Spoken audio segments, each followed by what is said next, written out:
नमस्कार, मैं हूं राजेंद्र तिवारी और आप देख रहे हैं अनब्रेकिंग। अनब्रेकिंग की इस खुली चर्चा में आपका स्वागत है। आज दरअसल दो तीन चीजों पर बात करेंगे। एक तो कांग्रेस के जनरलों की बैठक थी, पहली बैठक, तो उसके बारे में बात करेंगे। और दूसरी ये खबरें आ रही हैं कि जो बहुत चर्चा में थी कि काफी दिनों से चर्चा में प्रधानमंत्री मोदी और आरएसएस के बीच जो चीज चल रही थी उसको लेकर के ये माना जा रहा था 30 तारीख को जब मोहन भागवत से प्रधानमंत्री मोदी मिलेंगे तो एक तो अध्यक्ष पद की बात होगी, जो नैरेटिव्स क्या कैसे क्या जो पार्टी के सामने चीजें हैं, किस डायरेक्शन में चीजों को ले जाना है, इस पर बात होगी। आरएसएस ने तो प्रतिनिधि सभा की बैठक के बाद साफ कर दिया है कि लाइन क्या है, हिंदुत्व की लाइन पर चलना है। और तीसरी बात यह होगी कि मोदी जी का सक्सेसर कौन होगा, सक्सेशन प्लान क्या होगा। अब ये माना जा रहा था कि आरएसएस का अपर हैंड है और पहली बार 10-11 साल में जब से प्रधानमंत्री मोदी प्रधानमंत्री बने हैं उसके बाद से पहली बार वो आरएसएस के जो रेशमी बाग स्थित जो जहां पर उनका मुख्यालय है वहां पहली बार वो जाएंगे और मोहन भागवत से 1-to-1 बातचीत होगी। इसका मतलब ये बहुत साफ था कि बैकडोर से जो चैनल्स होते हैं उनके जरिए काफी चीजों पर सहमति बन गई होगी और इसका मैसेज ये जा रहा था। दिक्कत ये थी कि जो सहमति बनी या जिन जिन नामों को ज्यादा वेट के साथ लिया जा रहा होगा उनमें जैसे संजय जोशी का नाम अध्यक्ष पद के लिए, तो संजय जोशी का नाम अगर अध्यक्ष पद के लिए हो और वो बन जाए और ये मीटिंग भी हो जाए तो उसके बाद क्या मैसेज जाएगा? मैसेज ये जाएगा कि जो प्रधानमंत्री हैं, प्रधानमंत्री पूरी तरह से आरएसएस के सामने नतमस्तक हो गए। दरअसल ये पूरा, और आप समझ लीजिए कि लोकसभा चुनाव के बाद से लगातार ये संकेत कि भाई नए अध्यक्ष का चयन जल्द होगा, फिर बीच में गड़बड़ शुरू हो जाता है और आरएसएस के साथ विचार विमर्श के बाद होगा। आरएसएस ने इस दौरान अपनी ताकत भी हरियाणा, दिल्ली और महाराष्ट्र में दिखा दी, जम्मू में भी दिखा दी। उसके चलते आरएसएस का अपर हैंड नजर आने लगा था। ऐसे में क्या प्रधानमंत्री ये कहा जा रहा है, सोर्सेज का ये कहना है कि प्रधानमंत्री मोदी की जो इटिनरी है उसमें जो बैठक की बात है वो नहीं है, या अभी पब्लिक सामने नहीं आई है, लेकिन सोर्सेज का ऐसा कहना है, कई जर्नलिस्ट ने ऐसा बोला है। उस आधार पर ये चर्चा शुरू हो गई है, ये संशय उनकी बैठक पर शुरू हो गया है। तो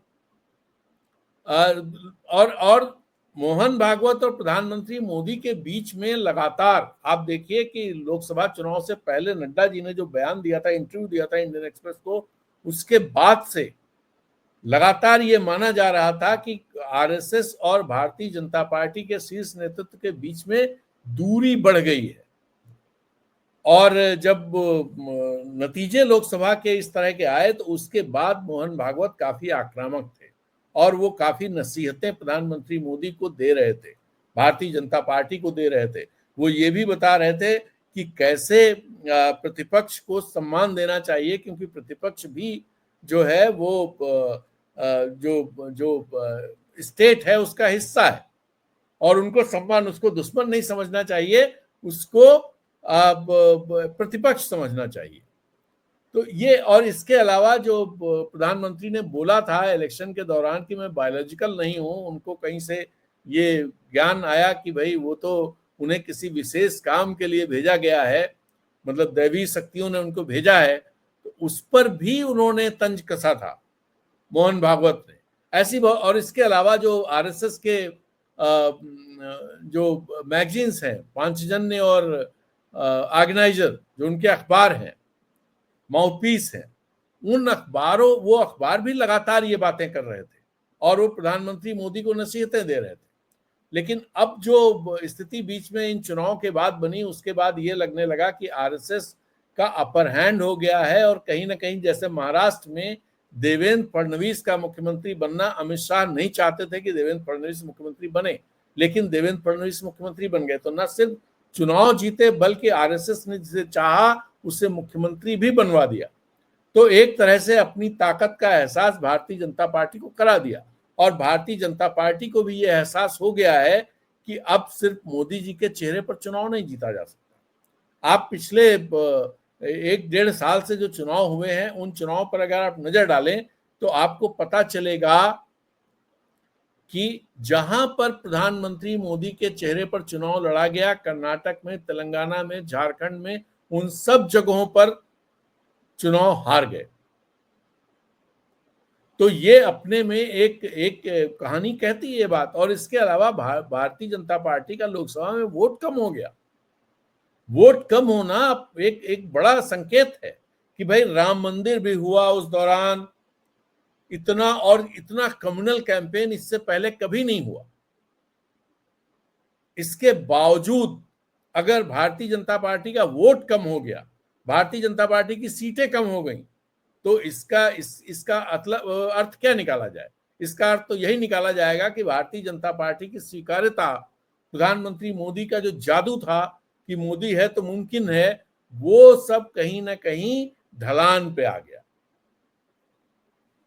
तो अब ये बैठक अगर नहीं होती है तो इसमें देखिए मोदी जी तो ये मैसेज, अगर बैठक मोदी जी की तरफ से टाली गई है तो इसका मैसेज बहुत साफ है। मोदी जी ये संकेत नहीं देना चाहते हैं कि वो कमजोर पड़े हैं। हालांकि वो कमजोर हैं, मैं मानता हूं कि इस समय जो सरकार केंद्र में है वो बहुत कमजोर सरकार है और प्रधानमंत्री मोदी 2014 के बाद से अब तक सबसे कमजोर स्थिति में है। और पॉलिटिकल स्थिति अगर आप देखें तो जब से वो गुजरात के मुख्यमंत्री बने हैं तब से लेकर अब तक सबसे कमजोर स्थिति में है। और ऐसे में एक मैसेज ये चला जाए कि आरएसएस हावी हो गया है प्रधानमंत्री मोदी पर, शायद ये मैसेज प्रधानमंत्री मोदी नहीं देना चाहेंगे। और दूसरा ये भी इसका अर्थ निकाला जा सकता है कि सक्सेशन का जो मामला है, जो बहुत चर्चा हुई, चल रही है चर्चा, तमाम तरह की चर्चाएं तो यहां तक चल रही हैं कि मोदी जी को राष्ट्रपति बना दिया जाए और आरएसएस लॉन्ग टर्म प्रोजेक्ट के हिसाब से कोई दूसरा प्रधानमंत्री बनवा दे इलेक्शन से पहले ही। अब पता नहीं है चंडू खाने की हैं या इसमें कोई दम है, लेकिन इस तरह की चर्चाएं चल रही हैं। तो ये जो है, अगर प्रधानमंत्री मोदी मिलते और उसके बाद प्रधानमंत्री मोदी की वो जो प्रधानमंत्री मोदी चाहते हैं कि एक अकेला सब पर भारी, फिर से वो उस तरह से प्रस्तुत होने लगे हैं, लेकिन वहां मिलने के बाद अगर उनकी पसंद का अध्यक्ष नहीं बने, मान लीजिए जैसे जोशी का नाम, संजय जोशी का नाम आता है या वसुंधरा राजे का नाम आता है या गडकरी का नाम है या और भी कई नाम है, अगर ये नाम आ जाते हैं इसका मतलब प्रधानमंत्री मोदी की नहीं चली। और दूसरी बात कि अगर सक्सेशन वाली बातें वहां पर कोई बात होती है और उसमें प्रधानमंत्री का सक्सेसर जो है वो मोदी की पसंद का ना हो, मोदी की पसंद कौन होगा आप सब लोग जानते हैं। अगर उस पर आरएसएस राजी नहीं हो, जो कि नहीं दिखाई देती है, वो एक बड़ी वजह है जिससे आरएसएस की दूरियां हो जाती हैं। तो ऐसे में एक मैसेज जो जाएगा उससे मोदी और कमजोर हो जाएंगे। ये इस तरह से देखा जा सकता है। इसको दरअसल इसकी व्याख्या 3 तरह से की जा सकती है। पहला पॉइंट ये कि भाई व्यवहारिक हो, कि वाकई टालना पड़ा हो, बहुत टाइट शेड्यूल हो और कोई बहुत जरूरी काम हो जिसके चलते प्रधानमंत्री को लौटना ही है, तो उसके चलते वो भाई जो जो कार्यक्रम है उनको छोड़ करके बाकी जो मीटिंग्स हैं उनको रद्द कर दिया गया। एक तो ये वजह हो सकती है।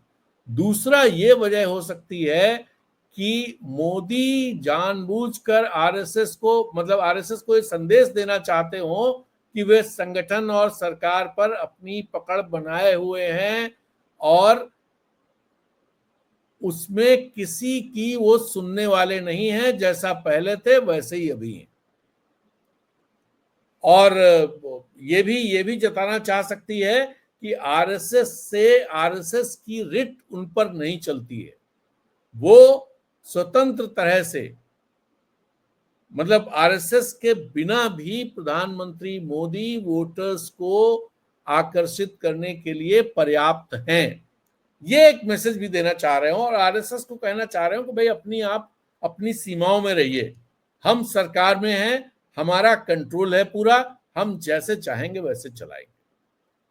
अब बात यह है कि अगर इसको अगर और थोड़ा और इसे आगे बढ़ें और इसे एक्सप्लेनेशन तलाशने की कोशिश करें, तो अगर अध्यक्ष पद पर असहमति है तो ये चीजें बहुत साफ दिखेंगी। बीच में आने लगा था 6 अप्रैल तक अध्यक्ष हो जाएगा, तो अगर असहमति की स्थिति अभी भी बनी हुई है, किसी नाम पर असहमति नहीं बन पाई है, तो फिर अध्यक्ष पद का जो घोषणा है वो और टलेगी, और अगर वो और टलती है तो उसका मैसेज भी पब्लिक में भी अच्छा नहीं जाएगा, भारतीय जनता पार्टी के अंदर भी अच्छा नहीं जाएगा, भारतीय जनता पार्टी के कार्यकर्ताओं में भी अच्छा नहीं जाएगा।